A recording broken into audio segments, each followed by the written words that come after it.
En mi hospital todo estaba bonito hasta que a alguien se le ocurrió decir que gestión es hacer cualquier cosa y dijo que cuando hubiese un paro en el segundo piso, la puerta de Traumachoc tenían que abrirla 2 veces.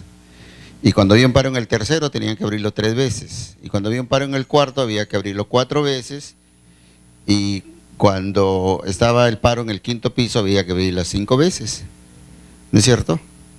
Felizmente no llegaron al sexto piso porque ahí todos los médicos estamos en paro, porque paramos durmiendo ahí todos, entonces sonaría la clave a cada momento. Y no es así, y no es así. Vamos a hablar entonces de esto. Código azul o código emergencia.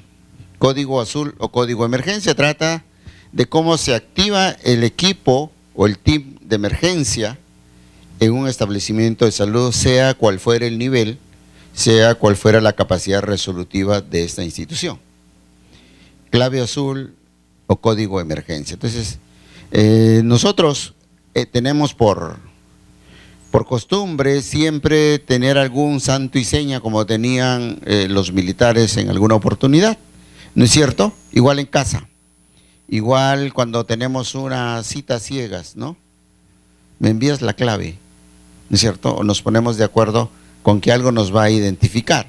Entonces así existen los hospitales, porque imagínense que pongan, que anuncie por los altoparlantes, se comunica que se está produciendo un incendio en el quinto piso. Entonces todo el mundo sale corriendo, incluidos los cadáveres, ¿no es cierto? O se comunica que se está inundando el hospital, o se comunica que hay tal cosa. Hay un paro en tal sitio y todo el mundo corre. Entonces, por eso es que tenemos que tener ciertos indicativos que nos permitan a nosotros clave roja, clave amarilla, clave naranja, clave azul, pero esto significa que todos quienes trabajamos en el establecimiento de salud, ¿sí? Sepamos qué cosa significa la clave, ¿cierto? Entonces allí en mi hospital han puesto un fluxograma que dice, para casos de Guillain-Barré aplique el plan no sé qué, y nadie sabe qué cosa es el plan, ¿no es cierto? Muy bien, vamos a hablar entonces de código azul o código de emergencia. ¿Qué cosa es, por definición, un código azul o un código de emergencia? Es un sistema de alarma. Es decir, que cuando hay este mecanismo, todo el mundo tiene que escucharlo.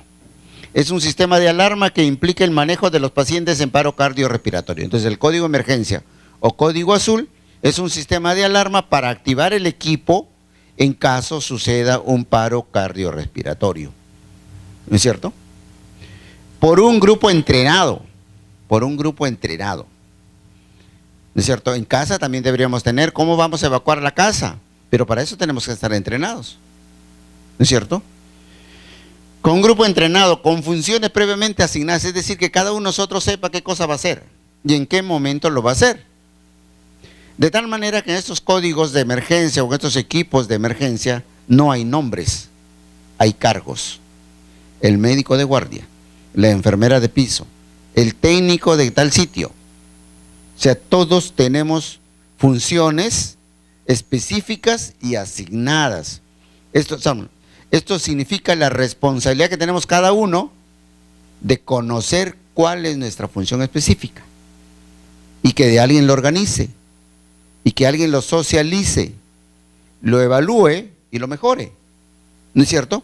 Porque por eso hacemos prácticas, por eso es que el día 31 tenemos un simulacro de sismo, ¿no es cierto?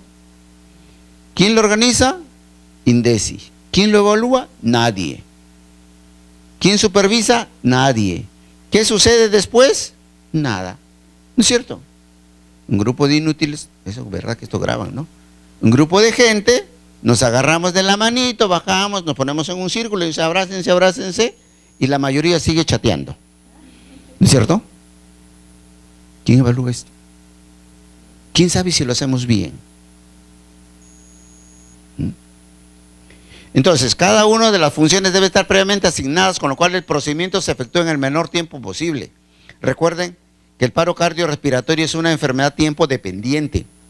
Es decir, que si nosotros no actuamos en un tiempo adecuado, que siempre es menos de 4 minutos, el pronóstico de este paciente es malo, ¿no es cierto?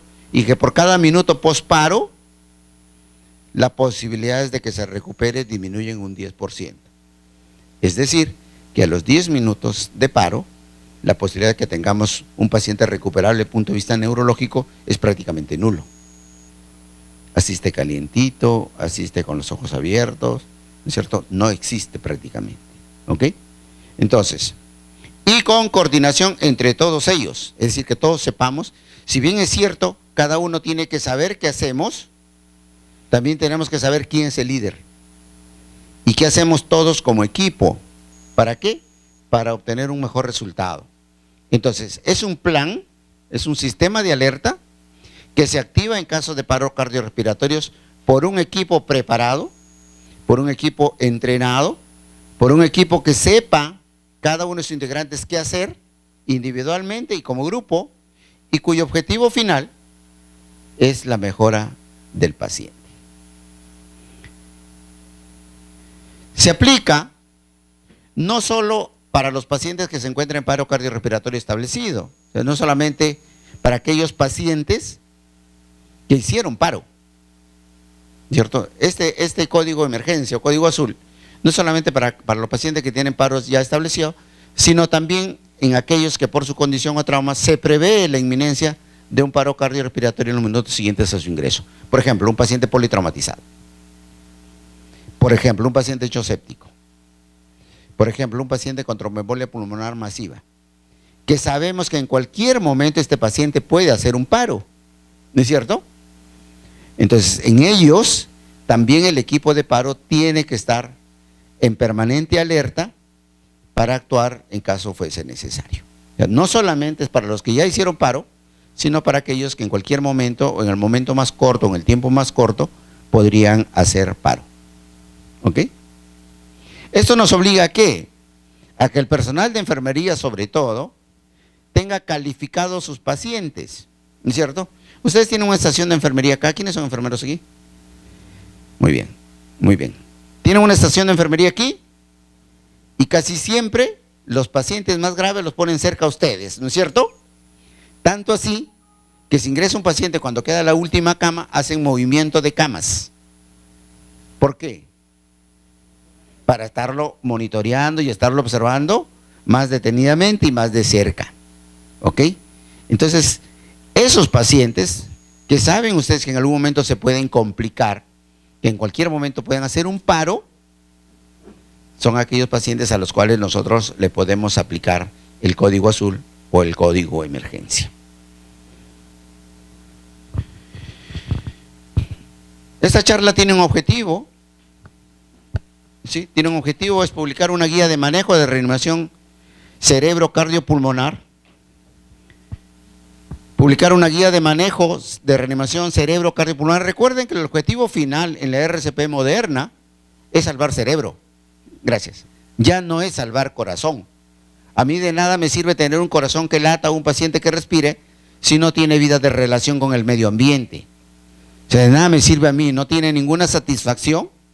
Si yo le digo, lo saqué del paro, ¿y cómo está? En un ventilador vegetal, ¿no es cierto? No tiene ningún beneficio, absolutamente ninguno. Entonces, eso no debe ser motivo de satisfacción. Entonces, lo que queremos acá es salvar cerebro, ¿sí? Hacer una adecuada reanimación cardiopulmonar actualizada, es decir, lo último que hay, ¿no es cierto? Seguimos algunos intentando poner atropina a los pacientes. La atropina la dejaron de usar hace mucho tiempo. Bicarbonato, eso no se utiliza hace mucho tiempo. Hace más daño que beneficio, ¿no es cierto? Y por ahí algunos de repente de mi edad, adrenalina intracardíaca,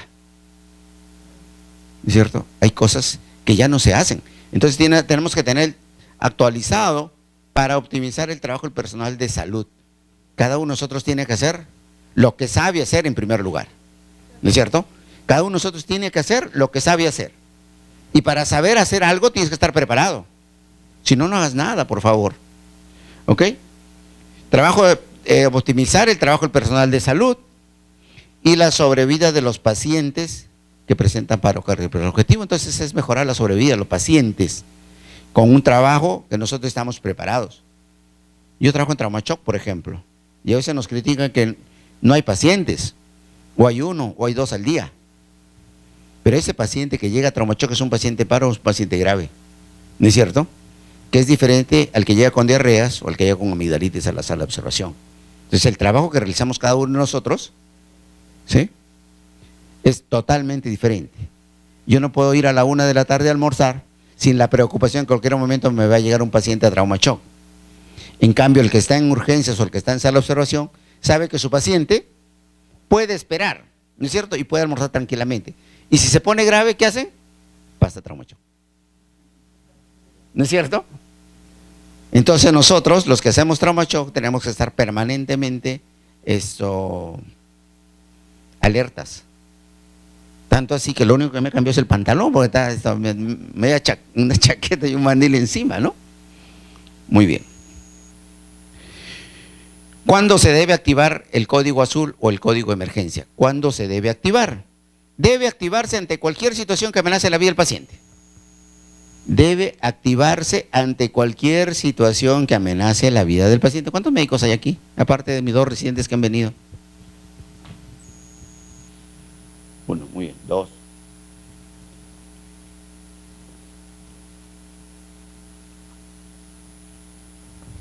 Como más son enfermeras, ¿sí? Y además hay que estar bien con ellas porque ya se acerca el Día del Padre y algo tienen que regalarnos. ¿No es cierto? Entonces voy a hablar mal de los médicos. ¿Qué dicen nuestras enfermeras? Es que el médico no lo ubicamos. ¿No es cierto? A ver, respondan. ¿Eso dicen? ¿Eso dicen? Hablen, pues, porque mire, yo tengo 50 y tantos años y no escucho. ¿Cómo dicen ustedes? No se le ubica, ¿no es cierto? No se le ubica. Y decimos, somos conchudos. Por si acaso me llamas por teléfono, ¿ah? Y no dejan ni siquiera el ring. Muy bien. Entonces, debe activarse ante cualquier situación que amenace la vida del paciente. El código omega o el código azul debe activarse ante cualquier situación que amenace la vida del paciente. Por si acaso, doctor, al momento de entrar a la guardia, por si acaso, doctor, por si acaso, colega, por si acaso, señorita María, el paciente de la cama 10 o el paciente tal está grave y en cualquier momento te va a hacer paro. ¿No es cierto?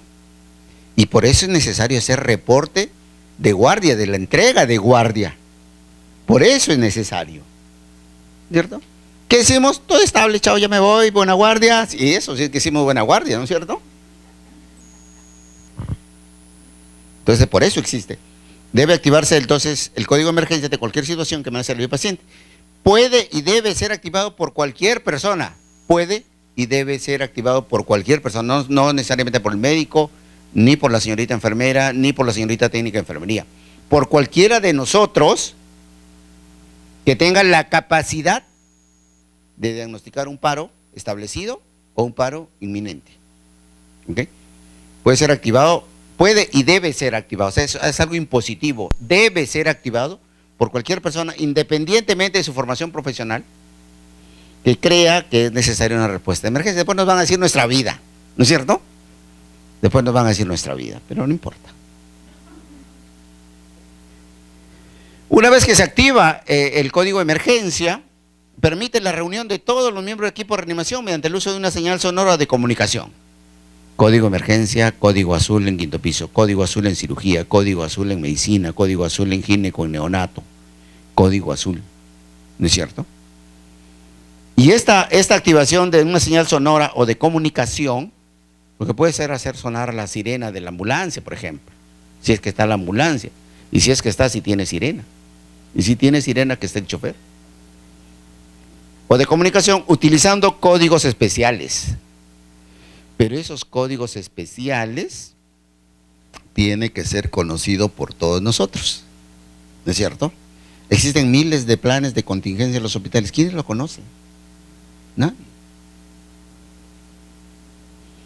La buena respuesta y la efectividad de la reanimación dependerán en gran parte del método utilizado, del método que nosotros implementemos, del método que nosotros practiquemos, que lo evaluemos y lo mejoremos, ¿no es cierto? Porque podemos tener el mejor plan del mundo, pero si nadie lo conoce, no lo vamos a ejecutar. Y si nadie evalúa ese plan, tampoco sirve. Y si nadie mejora o cambia las probables falencias que puede tener, tampoco va a mejorar y finalmente no sirve, ¿no es cierto? Y alguien lo deja ahí en el olvido. La activación del código de emergencia lo hará la primera persona que sospeche un paro o el primero que lo presencie en cualquier persona del hospital. Es decir, no solamente para pacientes. ¿No es cierto? Hay una señora de 80 años que le dijeron que su hija o su esposo está grave y que se puede morir y ¡pah! Se cae. ¿Tenemos la obligación de atenderlo? Sí, ¿no es cierto? Se coge el pecho y se cae. Y se cae. ¿No es cierto? Dice, no, él no es paciente del hospital. No ha pagado su consulta. 8 soles vale la consulta, ¿no es cierto? En el hospital, en el consultorio vale 300 por si acaso. Y eso, porque vienen a escuchar la charla, ¿sí, no? 300 soles vale la consulta por si acaso, ¿eh? La activación la hará la primera persona que sospeche un paro o el primero que lo presencie en cualquier persona del hospital. Se hará vía telefónica, la extensión donde se ubique el líder, ahorita vamos a hablar, a través de la cual se emitirán 2 veces el mensaje siguiente. ¿Cuál debería ser el mensaje según la norma? Esto. O por llamado en voz alta al personal cercano. Y yo cuando he salido del hospital, le decía a mi enfermera y yo digo mi enfermera porque no tenemos un equipo tan unido desde el punto de vista de cooperación, que le digo, mira, si pasa algo gritas como loca, ¿no es cierto? Entonces no vas a hacer mucho esfuerzo porque ya estás loca. Entonces, así le he dicho, ¿no? Gritas como loca. Entonces no va a hacer mucho esfuerzo. No le estoy pidiendo nada extraordinario, ¿no? Estoy diciendo que actúe normal simplemente.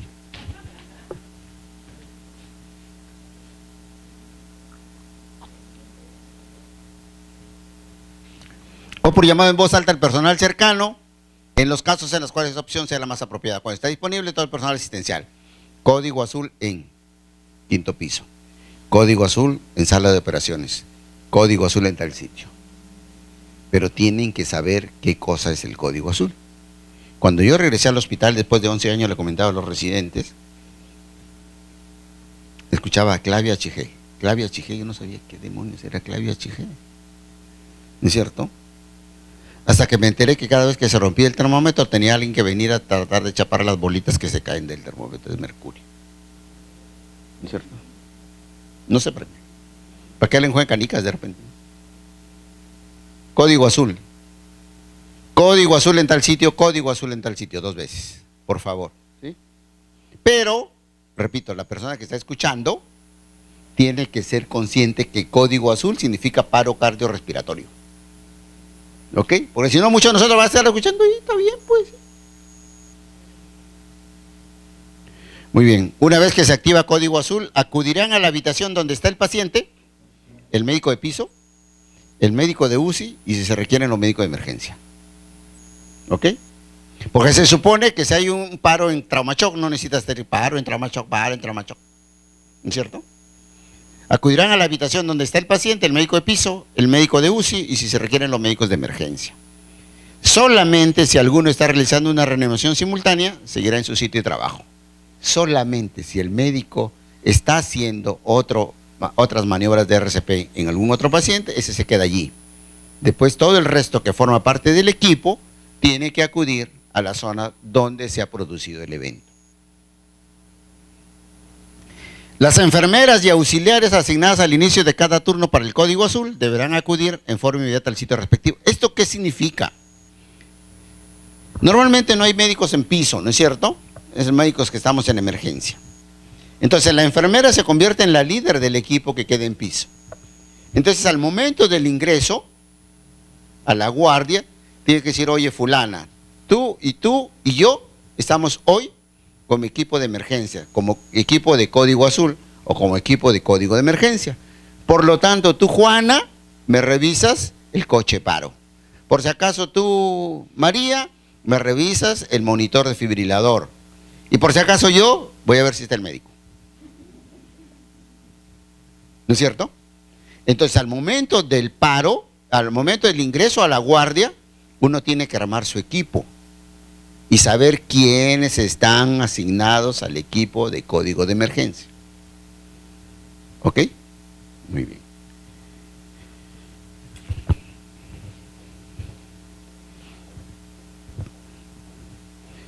La auxiliar encargada llevará el coche paro ¿cierto?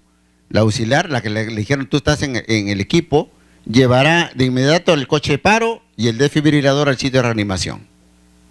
Esto significa que debe haber coche de paro y monitor desfibrilador en todos los pisos, ¿no es cierto? En todas las áreas donde potencialmente podría haber un paro. Y si es un hospital, es en todas las áreas, ¿no es cierto? Porque yo puedo ser un médico con un bonito cuerpo, ¿no es cierto? Sí, pero hay algunos que son chanchos y otros que son doble chancho, ¿no es cierto? También podríamos ser nosotros pacientes en algún momento, ¿ok? Durante la reanimación el equipo actuará de acuerdo a funciones descritas. O sea, cada uno de nosotros sabe cuáles son sus funciones y esto es fundamental. Si nosotros no sabemos qué hacer, vamos a llegar a mirar. Y vamos a esperar que alguien nos diga qué vamos a hacer y eso no es la intención. Porque vamos a perder tiempo. ¿Ok? Vamos a perder tiempo. Durante la animación, el equipo actuará de acuerdo a las funciones descritas a continuación, siempre de acuerdo a las instrucciones de un líder. ¿Ok? ¿Cuándo no iniciar el RCP? Eso creo que vamos a ver mañana en ética. Mañana me toca dictar sobre ética en RCP. ¿Sí? ¿Cuándo no iniciar el RCP? ¿Cuándo no hacer nada? ¿No es cierto? Cuando el paciente tiene una orden válida de no hacer intento de reanimación, yo digo, ¿sabes qué? Tengo cáncer terminal y si me sucede algo, por favor no me hagan nada. Y lo tengo por escrito. Entonces llega mi familia y dice, mira, esta es la decisión de no hacer RCP y como familia estamos de acuerdo. No hagan maniobras. Les voy adelantando la primera charla de mañana, perdón. Dice salvar vidas, no prolongar agonías, por si acaso. Salvar vidas, no prolongar agonías. ¿Ok? 2. Si el paciente tiene signos de muerte irreversible. Si el paciente tiene signos de muerte irreversible, está tieso, está duro. Tiene rigor mortis, está duro, ¿no es cierto? Tiene lesiones incompatibles con la vida. Y su cabeza, le hemos dejado allá, hazle masaje, pues, por si acaso. ¿No es cierto? ¿Sí? Lesiones incompatibles con la vida, hemisección, ¿no es cierto? O livideces, tiene zonas moradas, ¿no es cierto? Como los muertos que encontramos. Entonces, si tiene signos claros de muerte irreversible, no RCP. Por favor, no RCP, así esté calientito.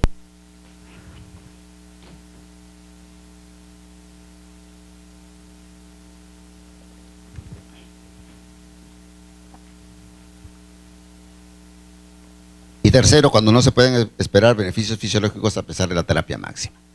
Más de 10 minutos. ¿Hace cuánto tiempo que se desmayó su paciente? Hace más o menos media hora. Fui a Loaiza, me dijeron que no, que lo lleve a tal sitio. Al final llegué a Casimiro, en Casimiro dicen que no, se va a morir su hiladora. Llega el día siguiente, pero llega.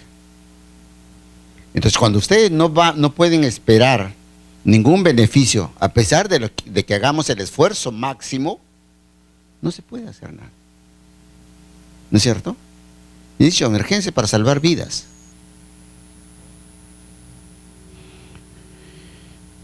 La orden verbal de no reanimación no debe ser aceptada. ¿Ok? Llega el familiar y le dice, es que no le hagan RCP. Eso no puede ser aceptado. Tiene que ser con un documento escrito. ¿Ok? Si el médico tratante no está presente, puede aceptarse. O sea, a veces los médicos decimos, no le hagas RCP. Por si acaso, doctor, llegó un paciente en paro, no le hagas nada. Mentira, venga usted para acá. ¿No es cierto? ¿Por qué? Porque a veces decimos, doctor, el paciente tiene cólico. Ponle una buscapina. ¿No es cierto? Le ponen la buscapina y el paciente hace reacción anafiláctica y se muere. Dios no quiere. Entonces el juez nos llama y dice, ¿dónde está escrito, señorita enfermera, que el médico le dijo? No, pero él me dijo. Está bien, pero también dijo que se iba a casar contigo. Nada de lo que no está en la historia tiene ningún valor. Nada en absoluto. Así seamos los mejores amigos. Así seamos esposos, si se quiere. Solamente tiene valor legal y administrativo lo que está escrito en la historia clínica, nada más que usted me dijo, su abuelita, discúlpenme.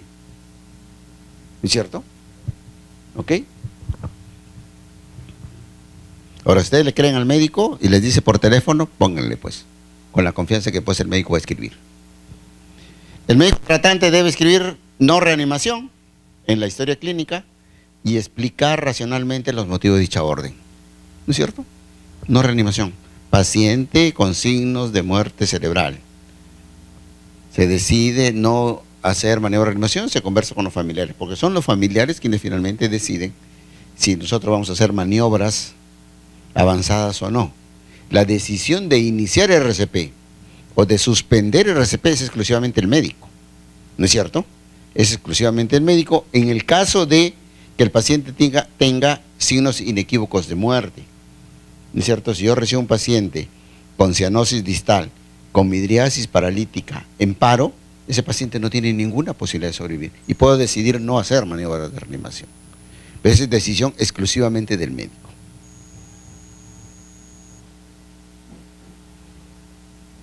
Decálogo. Evalúa al paciente, no al monitor. Y esta es otra de las cosas que vemos. Cuando nosotros le ponemos un monitor a un paciente, perdemos el tiempo buscando si el marrón es el lado derecho o el izquierdo, el verde dónde va y el rojo dónde va. ¿No es cierto? Y si tiene 5 electrodos, peor todavía. Nos demoramos y perdemos tiempo. Y el tiempo en emergencia es valioso. Pónganlo donde quieran. No hay problema, porque lo único que yo quiero lograr es ver si hay ritmo cardíaco, nada más. ¿No es cierto? El monitor me sirve solamente para ver si hay ritmo cardíaco y si este ritmo es rítmico o no. Nada más, no me da diagnóstico de infarto, no me da diagnóstico de ninguna otra cosa. Solamente me sirve para ver si hay ritmo, si su corazón está latiendo. ¿Ok? Entonces, se evalúa al paciente, no al monitor. Se soltó un electrodo. ¡Uy, paro! De repente se soltó el electrodo. Busque las causas primero. Atender situaciones especiales. Está vomitando, por ejemplo, el paciente. ¿No es cierto? Está vomitando. Protéjanle primero la vía aérea. O tiene una hemorragia externa exsanguinante. Taponen el sitio donde está sangrando. ¿No es cierto? Muy bien. Controlar el pulso, intubar, hacer compresiones torácicas y desfibrilar si fuese necesario. ¿Quiénes conforman el equipo del Código Azul? El médico es el líder coordinador. Hay otro médico que es el asistente de la vía aérea. Este es el equipo ideal. Nosotros podemos adaptar a nuestra situación. Lo podemos adaptar. Necesito 2 médicos, de repente necesito 1 solo. El médico, la enfermera es el asistente de masaje cardíaco y de la circulación. Hay otra enfermera que es el asistente de medicamentos y un auxiliar de historias clínicas. Ese es el equipo que deberíamos tener. Es decir, todos. ¿No es cierto? Es decir, todos. ¿Cuáles son los requisitos para cada uno de los turnos? Que todos los miembros del equipo, más que sea, todos los miembros del equipo estén entrenados en RCP avanzada. Todos. Todos. El masaje cardíaco, por si acaso, no es exclusividad del médico, ¿eh? Todos estamos en la obligación de hacerlo. La desfibrilación automática externa, todos estamos obligados a hacerlo. Porque cuando uno hace un buen masaje cardíaco, a los 3 minutos se cansa. Por eso las guías dicen que hay que cambiar cada 3 minutos. Porque a nadie se le ocurre decir, bueno, cada 3 minutos cambien. No, a los 3 minutos, si uno hace una buena reanimación, se agota. Y no se agota de repente por estar así. Se agota por el estrés. Porque tienes un paciente muerto allí, tienes un equipo ansioso dentro y tienes una familia afuera que está gritando. ¿No es cierto? Cuando uno toma conciencia real de lo que está haciendo. ¿Ok? Entonces se ha demostrado que a los 3 minutos uno está completamente agotado. Y por eso hay necesidad de renovar quienes hacen masaje. Pero para eso la persona que está allí tiene que estar adecuadamente preparada para reemplazar al médico o a la enfermera que está haciendo masaje cardíaco. Al activarse el código de emergencia, Hay que llegar al sitio exacto donde está en menos de 3 minutos. En menos de 3 minutos. ¿No es cierto? Yo he dejado innumerables veces de almorzar. No soy un héroe, por si acaso, soy simplemente un médico de emergencia. ¿Sí? Y el otro error que cometemos es esperar el ascensor. ¿No es cierto? Todo el mundo espera el ascensor. No pueden bajar por el escalera. He dicho que pongan un tubo, pues ahí, ¿no? Y bajaremos por el tubo. ¿No es el caso los médicos de emergencia? ¿Ustedes saben hacer rappel? No, ¿no es cierto? No, pues. Yo sí. ¿No es cierto? Sé descender por una soga. Entonces lo podré hacer por un tubo. ¿No es cierto? Además, en la noche baila el tubo también, así que también lo sé hacer. Al activarse el código de emergencia, para llegar al sitio exacto donde se produjo el paro, donde hay un paro inminente, menos de 3 minutos para llegar. ¿Sí? Y el código termina cuando el líder dice, se acabó. ¿No es cierto? En ese momento. Nadie se mueve. ¿Cuáles son las funciones de los miembros del equipo? Informar signos vitales regularmente. Informar signos vitales regularmente es decir que alguien va a estar asignada a monitorizar al paciente. Informar cuando se completan procedimientos y medicamentos. Por favor, 1 miligramo de adrenalina. Y nuestra enfermera tiene que decir adrenalina puesta, adrenalina colocada, adrenalina administrada. Tiene que decir, porque alguien allí en el grupo está anotando. ¿Cierto? Está anotando. El trabajo de RCP no es sálvese quien pueda. El trabajo de RCP y el trabajo de emergencia tiene que ser organizado. Si no, no funciona. Solicitar aclaración de cualquier orden. ¿Qué dijo, doctor?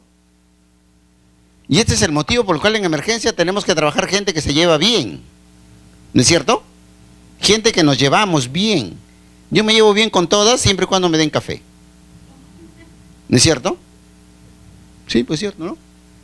Los chicos hasta han comprado un termo porque quieren que a las 4:30 les dicte clase. Han comprado su termo. ¿No es cierto? ¿Por qué?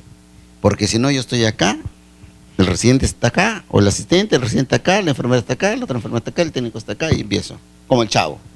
Dile a la enfermera que le ponga adrenalina. El otro le dice, dile a la enfermera que le ponga adrenalina. Dile a la enfermera que le ponga... Y cuando llega la enfermera dice, ¿y por qué no me lo dice a mí? A ver. ¿O no? Entonces en emergencia no podemos estar peleados.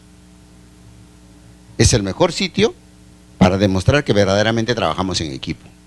¿Sí? Y mi hospital, el Hospital Casimiro Ulloa, me imagino que ustedes también debe ser un ejemplo de cómo es trabajar en equipo. Brindar información de evaluación primaria y secundaria en Tramachoca. Pero el resto no sé qué pasa. Líder coordinador. ¿Qué tiene que ser el líder coordinador? ¿O quién tiene que ser? Personal decidido y sereno. Porque si se pone nada. ¿Lo hago o no lo hago? ¿Lo intubo o no lo intubo? ¿Le pongo adrenalina o no le pongo adrenalina? ¿Lo desfibrilo o no lo desfibrilo? Esas incertidumbres no existen. Son inaceptables. Por lo tanto, el líder coordinador, que normalmente es un médico, debe ser decidido y sereno. Debe comunicar sus observaciones, es decir, debe comunicar, no dar órdenes, comunicar. Que el personal lo reciba como una orden es diferente. Porque eso va a depender de cuánto de líder consideran ustedes a su médico. ¿No es cierto? Porque si no, dicen, bueno, no sabe nada, ni le hagas caso, mejor ponle otra cosa. ¿No es cierto? Porque si el doctor, casi digo el nombre, pero si el doctor Juan Pérez dice ponle adrenalina, entonces no, el doctor Loro le dice puesto bicarbonato, entonces ponle bicarbonato. ¿No es cierto? Muy bien. ¿Cómo dicen los chicos? Open mail. ¿No es cierto? Solicitar sugerencias. ¿Qué les parece a ustedes? ¿No es cierto? Mente abierta. ¿Sí? Mente abierta. Mantener la sala de reanimación tranquila es difícil. En un paro es muy difícil mantener la emergencia, la sala de reanimación tranquila, pero trataremos de hacerlo. El coordinador, como su nombre lo indica, solamente coordina. Solamente coordina y ordena administración de medicamentos. Es el líder. ¿No es cierto? Es el líder. Vigila e interpreta los monitores. Es el líder. Se supone que el líder es el que más sabe, ¿no es cierto? ¿Qué cosa es un líder? Me preguntaron alguna vez. ¿Qué cosa es un líder?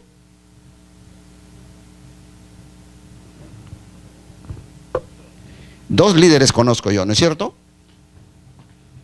¿Sí? Uno, Jesús, ¿no es cierto? Para quienes todos son católicos aquí. Sí, ¿no es cierto? Yo soy judío, pero no importa. Jesús, ¿no es cierto? Sus apóstoles lo siguieron al monte Sinaí, lo siguieron a todo sitio, sabiendo que los romanos lo buscaban para matarlo, ¿no es cierto? Y sabiendo que a ellos también los podían matar. Pero decían, no, Jesús es nuestro líder. Y lo que le pasa a él, nos va a pasar a nosotros. ¿Sí? Es lo mismo que nos dicen las señoras cuando se casan, cuando se casan con nosotros. ¿Sí?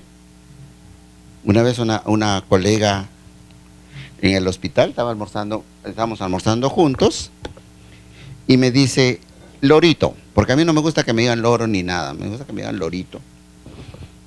Porque así me vuelvo engreído, entonces todo el mundo me tiene que engreír, ¿no es cierto? De tal manera que cuando llego yo al hospital, digo, llegó el engreído del hospital. Entonces me dice, Lorito, ¿tú crees que debo hacerme la liposucción y arreglarme las cejas? Le digo, doctora, ¿qué está diciendo? Sí, me dice, mira, ya me salieron acá. Y le dije, ¿y le he preguntado a su esposo? Me dijo, pero ¿por qué tengo que preguntarle? Es mi cuerpo, ¿no es cierto? Es mi vida, soy yo la que se quiere ver bonita. Ah, qué bien, le digo, doctora. ¿Y usted se acuerda qué le dijo a su esposo el día que se casó? ¿Quiénes son casadas aquí? Levanten la mano. Ahí sí, nadie, levanten la mano.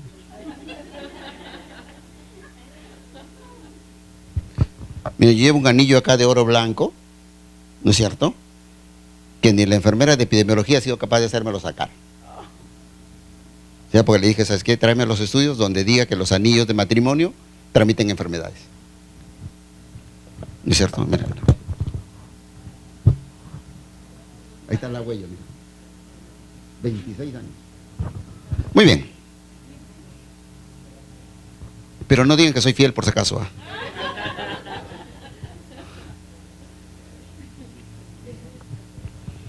Y le dije, ¿y qué le dijo a su esposo? ¿Qué le dijo a su esposo usted? ¿Ya no se acuerda usted? Hasta que la muerte lo separe, hasta que apareció una chica que se llamaba Muerte. ¿Usted qué le dijo? ¿Usted qué le piensa decir?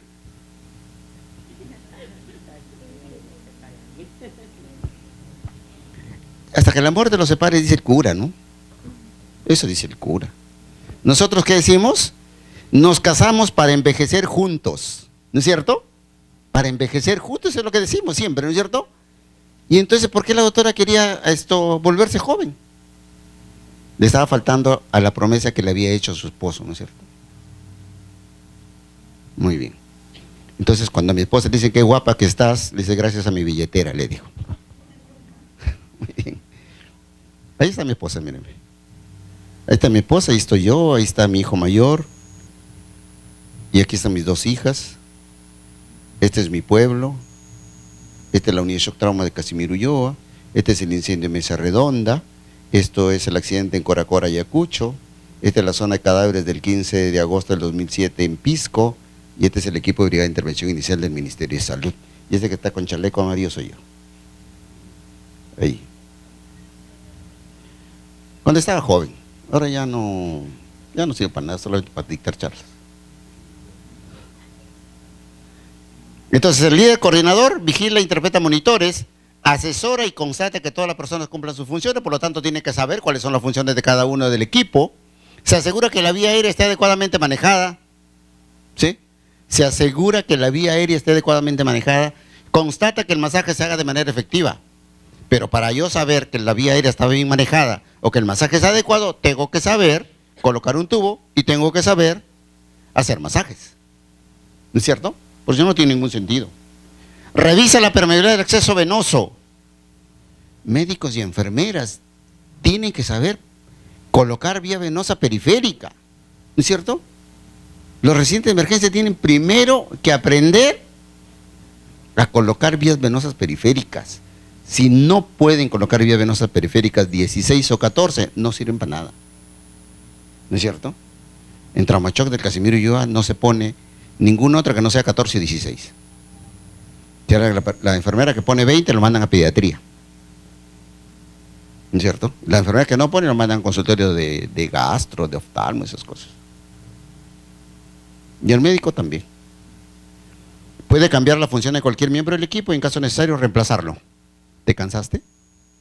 ¿No lo estás haciendo bien? Por favor, ponte a un ladito. ¿Sí? Es quien toma la decisión de continuar o terminar la reanimación. Es el líder quien toma esa decisión. Toma decisiones sobre el traslado del paciente a otras áreas. Pasa a UCI, ¿no es cierto? Regresa a piso o regresa a sala de observación. El asistente de la vía aérea es el encargado de elegir el acceso a la vía aérea más adecuada de acuerdo a la necesidad del paciente y su destreza. Es decir, que el que va a manejar la vía aérea tiene que ser capaz de colocar una máscara facial, un tubo orotraqueal o una máscara laríngea. ¿Sí? Tiene que tener este entrenamiento. Y revisa que todas las conexiones estén permeables. La mayoría de establecimientos de salud tiene oxígeno empotrado, ¿no es cierto? Porque antes los balones que pesaban 10 toneladas estaban vacíos. ¿No es cierto? Justo se acaban cuando llegaba un paro.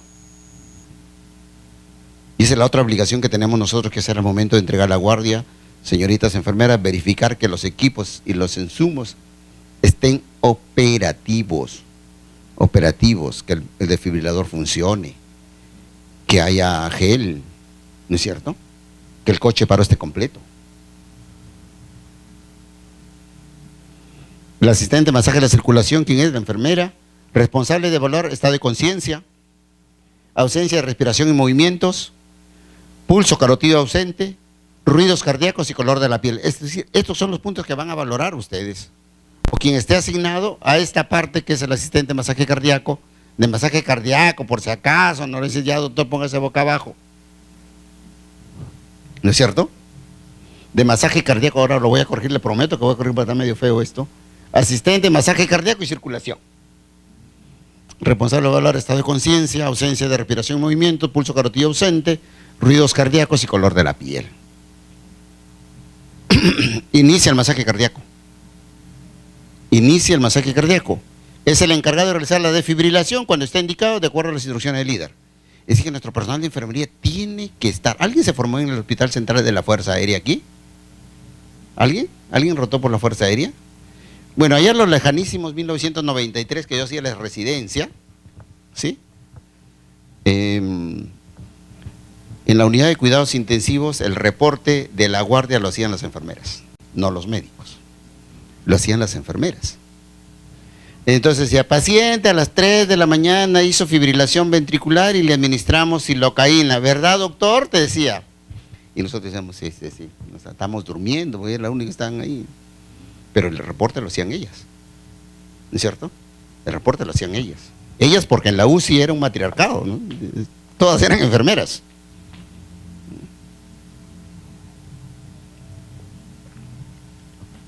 Y todas tenían la misma edad, ¿no? Creo que se van por minutos nada más, ¿no?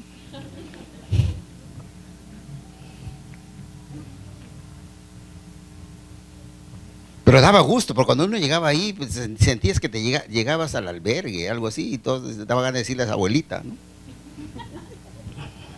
Entonces te trataban bien, porque uno llegaba jovencito, entonces te trataban bien. Encargado de realizar la desfibrilación cuando está indicado de acuerdo a las instrucciones del líder, verifica cada 2 minutos o cada 5 ciclos la respuesta a la reanimación. Entonces cada uno de nosotros tiene sus funciones, recuerden.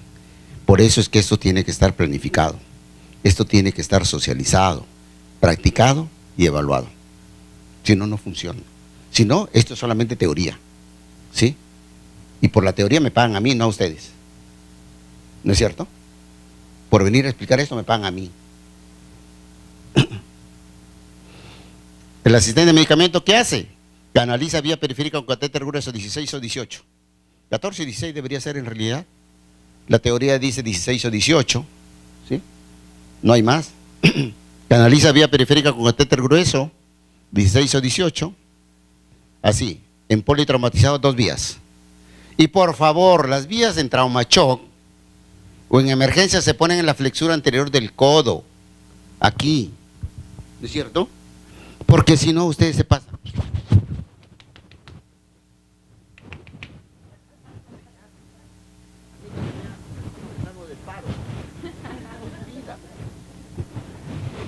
¿O no hacen eso? ¿Por qué hacen eso? ¿Para qué? ¿Estimular qué? Ah, la vena se estimula. No sabía. Yo pensaba que estimulaban los nervios nada más. ¿Por qué golpean? Para que se diera así, pues se va a hinchar la mano. ¿Ah? En politraumatizado, 2 vías, flexura anterior del codo, por favor, aquí. Donde se ven las venas muy gruesas. Antes, cuando teníamos que poner, en la época de nosotros, se ponía aguja, ¿no es cierto? No se ponía plástico, ¿no es cierto? Se ponía aguja. Y ahí sí teníamos que cuidar y ponerlo por acá. O le ponías una tabla, ¿no es cierto? Ahora no. Entonces, en politraumatizado, 2 vías. 2 vías, flexura anterior del codo, cortos y gruesos. En enfermedad común, 1 vía. Utilizar solución salina o de Harman, de acuerdo a las instrucciones del líder. La dextrosa al 5% no sirve para nada, absolutamente para nada en las salas de emergencia y menos en la unidad de trauma shock. No debería existir dextrosa al 5%, eso no sirve ni siquiera para tomarlo porque es horrible. ¿Cierto? Entonces de acá llegan a sus servicios y botan la dextrosa. Fija la venoclisis y verifica su permeabilidad. ¿Sí? Si el paciente ya tiene vía canalizada, revisa que esté permeable. ¿Sí? Revisa que esté permeable. Otra cosa que hacían en la UCI nuestras enfermeras era que todas las vías que se ponían en la emergencia las sacaban. Obligatoriamente las sacaban. Primero porque decían que no tenían la seguridad que estaba en una buena vía. Y segundo porque en emergencia las condiciones de bioseguridad no son las más adecuadas. ¿No es cierto? En piso uno se puede lavar las manos con los 11 pasos previos, los cinco momentos, ¿cómo se llama esa cosa? Los 5 momentos y los 10 pasos, ¿cómo se llama? 10 pasos, los 10 pasos yo 10 pasos. ¿No es cierto? Los 5 momentos y los 10, 11 son en realidad, ¿no? 11 son en realidad, ¿no? 11 pasos, muy bien. Entonces, esas medidas no se toman adecuadamente en la sala de emergencias donde todo el mundo grita, donde todo el mundo corre, ¿no es cierto? Y muchas veces ni guantes nos ponemos, ni mascarilla, ni gorro, ni bata, nada. ¿No es cierto? Todos corren y hacen lo que tienen que hacer. ¿Ok? Administra los medicamentos ordenados por el líder, el asistente de medicamentos. El asistente circulante permanece atento o atenta a las instrucciones del líder. Retira las ropas del paciente utilizando tijeras. Retira la ropa del paciente utilizando tijeras. Nosotros tenemos unas tijeras bonitas en trauma shock. Y por si acaso yo no tengo. ¿Alguien es de Casimiro acá? Aparte de los recientes, yo no tengo ningún temor de decir las cosas reales. Tenemos unas tijeras que eran tijeras de jardinero, ¿no? Para cortar la ropa. Ahora, una niñita fue la vez pasada que se accidentó en su colegio y se le cayó su tijerita de cortar papel. ¿Sí? Y esa es la que tenemos ahora para cortar. Es una vergüenza total. ¿Cierto?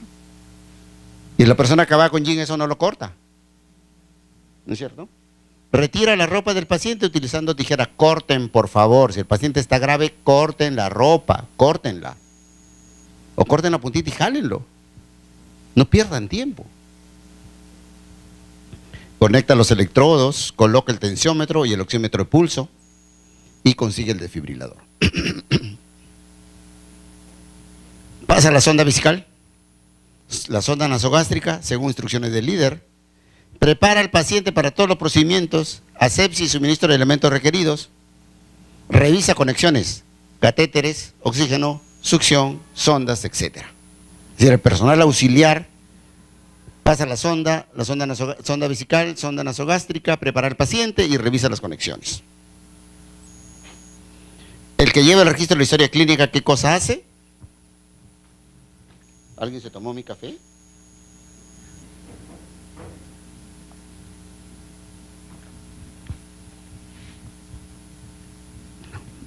El auxiliar de historia clínica lleva el registro secuencial de reanimación.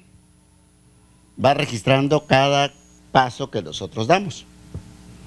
Describe en orden las actividades realizadas, medicamentos aplicadas y tiempos.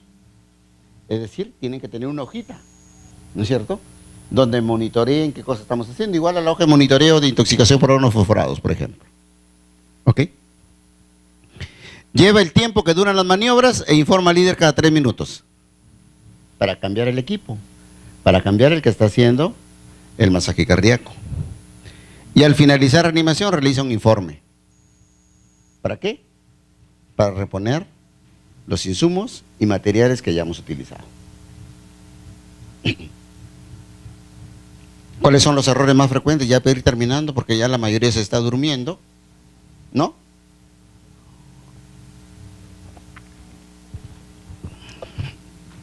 Además tengo que ir a almorzar, ustedes me van a invitar a almorzar. ¿Ustedes creen que vivo de dictar clases? ¿Cuáles son los errores más frecuentes? 1, en la vía endovenosa. ¿Cometemos errores en la vía endovenosa? Sí, que sea la solución inadecuada. ¿No es cierto? Epamín con dextrosa. ¿No es cierto? Bicarbonato con potasio. ¿Sí? Que sea la solución inadecuada. No retirar el torniquete. Y esta es otra de las cosas que hemos perdido, ¿no es cierto? Antes había ligaduras. ¿Y ahora con qué ligan? Con el guante. ¿No les da vergüenza? Con el guante. Y yo le he dicho al fabricante de guantes que ponga indicaciones. Se puede utilizar como ligadura. Y van a vender más. ¿Y después qué hacen con ese guante? Los desechan, ¿no es cierto? Y cuando faltan guantes, ¿qué hacen? Piden. Y si no les dan, hacen huelga. ¿No es cierto? Y le echan la culpa al director. Que por culpa del director no hay guantes. ¿Cuántos guantes se perderán al día? Yo he hecho 10 años gestión en el Ministerio de Salud. He sido jefe desde puesto de salud hasta director general del Ministerio de Salud. He sido director de hospital, de DISA, de Red, del SAMU, Defensa Nacional, no sé de dónde va y nada más. ¿No es cierto? ¿Cuántos guantes se perderán diarios? Porque no me digan que utilizan un solo guante para todo el día. ¿Cuántos guantes se perderán? A ver, saquen un promedio, señoritas. ¿Cuántos? ¿10? ¿10 por turno? ¿O 10 es poquito? Pero hablen fuerte, no escuchame el favor de entender que estoy viejito. Yo cada vez me hago así, ya cabe hasta mi dedo corto, cabe mi oreja porque no escucho lo que ustedes dicen. ¿Cuánto? Vamos a poner que 10. ¿10? Ya, vamos a poner que 10. 10 y en el turno 8 otros 10, son 20. Por 30, 600. Por 12, buena cantidad. Muy bien. ¿Por cuántos establecimientos de salud somos? 1.700 y tantos. ¿Saben cuánto de presupuesto se va al agua?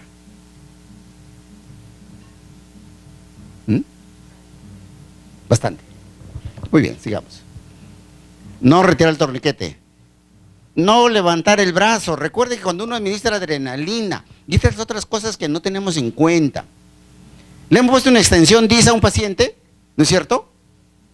Y la extensión DIS mide 20 centímetros. Y la adrenalina es 1 centímetro. ¿No es cierto? Y le inyectan y se queda en los 19 centímetros de la extensión DIS.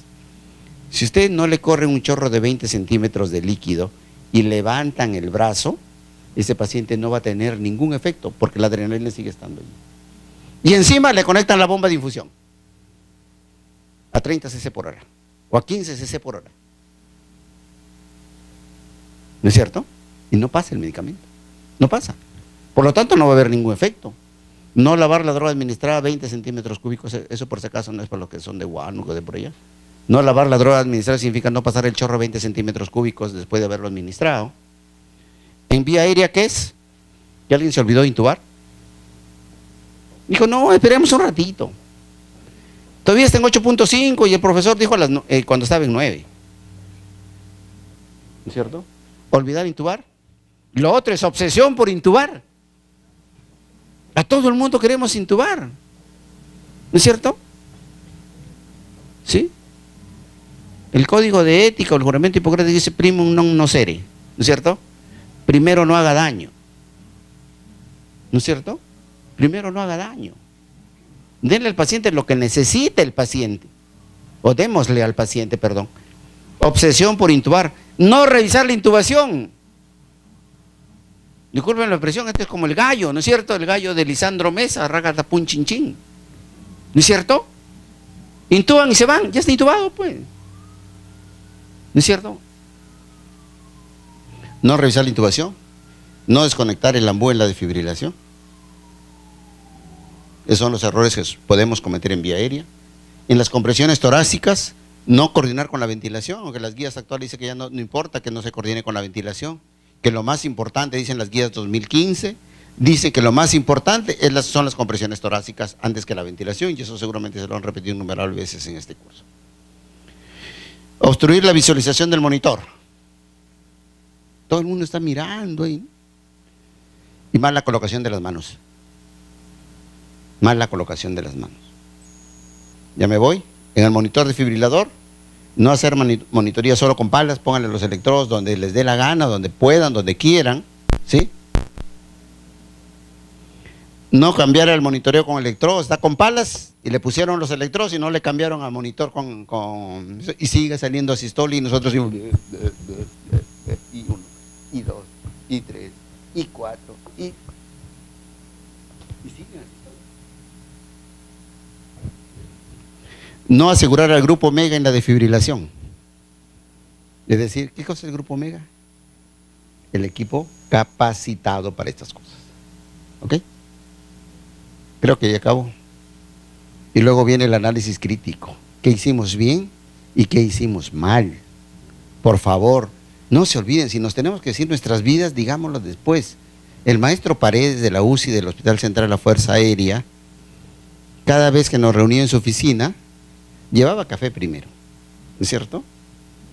O sea, ¿con qué empezamos? ¿Con el café líquido o con el café verbal? ¿No es cierto? Nosotros hacemos con el líquido, maestro. Porque después que te decía todo lo que tenía que decir, ya no tenías ganas de tomar café. Entonces tenías que tomar primero café. Y te decía de todo, de todo. De todo, de todo. Nada de que maleducado. Nada, te decía de todo, era militar, pues la mayoría de nosotros era militar. ¿No es cierto? Y te decía de todo. Y cuando terminaba la reunión, decía, de esa puerta para afuera, la unidad de terapia intensiva del Hospital Central de la Fuerza Aérea es la mejor del mundo. ¿Sí? De esa puerta para afuera, nadie habla mal de la UCI. Nadie. Y nadie puede dejar que hablen mal de la UCI. De allí para adentro yo les puedo decir todo lo que quiero. Pero una vez que salen, somos los mejores. Y es otra cosa que tenemos que aprender. Nosotros somos los mejores en el establecimiento donde estemos. ¿Sí? Entonces, hagamos análisis después. ¿En qué nos equivocamos? ¿Qué cosas hicimos bien? Probablemente todo lo hicimos bien para felicitarnos.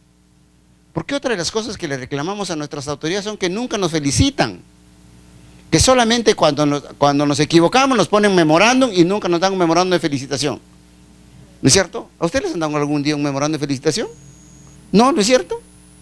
Pero cuando se equivocan, proceso administrativo.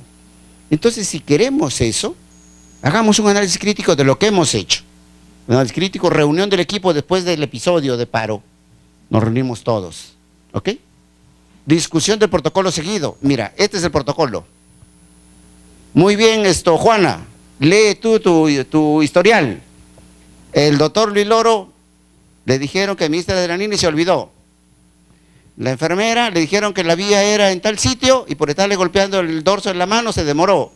Abajo. La auxiliar dijo que el coche de paro no estaba completo. Abajo.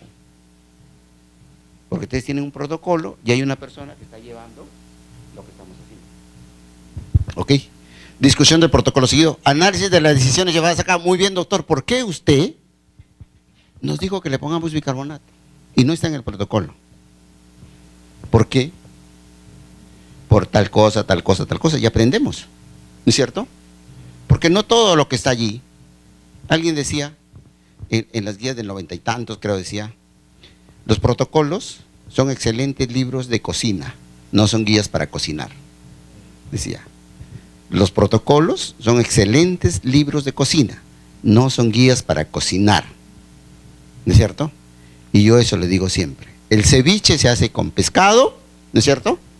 Limón, ají, cebolla, camote, cancha y zarandajas, ¿no es cierto? ¿Sí? Es del norte, ese es del norte, ¿no es cierto? Nada más, ni papas, ni ajos, ni leche, ¿no? ¿Para qué diablos hacen eso? La leche para el arroz con leche, ni mango, ¿no es cierto?